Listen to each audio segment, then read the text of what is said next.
Kawan-kawan, jangan lupa subscribe YouTube channel kita orang.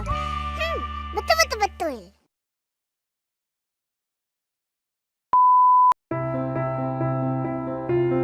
Assalamualaikum warahmatullahi wabarakatuh.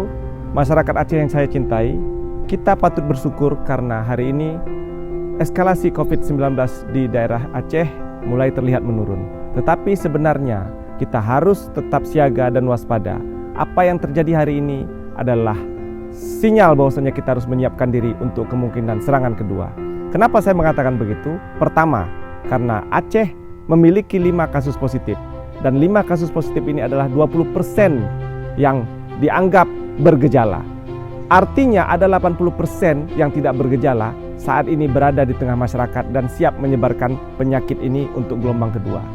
Yang kedua, negara Indonesia saat ini sedang diserang oleh virus ini dengan eskalasi yang lumayan berat. Provinsi Sumatera Utara, Kota Medan, tetangga kita, saudara kita, menjadi salah satu epicentrum di Sumatera. Dan batas antara Medan, Aceh adalah sangat dekat.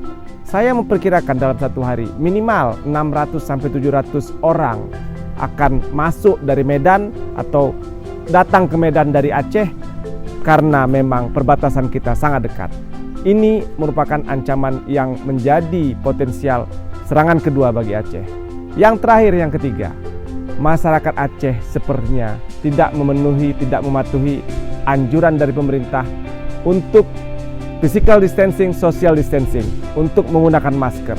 Sehingga saya khawatir kalau kondisi ini kita tidak jaga, kita tidak patuhi, bukan mustahil dalam bulan Ramadan nanti kasus COVID-19 merebak di Aceh dan ibadah di bulan Ramadan kita menjadi terganggu karena kita tidak waspada, kita tidak siaga. Saya himbau, mari kita ikuti aturan pemerintah, kita lakukan social distancing, kita tinggal di rumah, bekerja dari rumah, dan kalau perlu keluar rumah pakai masker. Terima kasih. Assalamualaikum warahmatullahi wabarakatuh.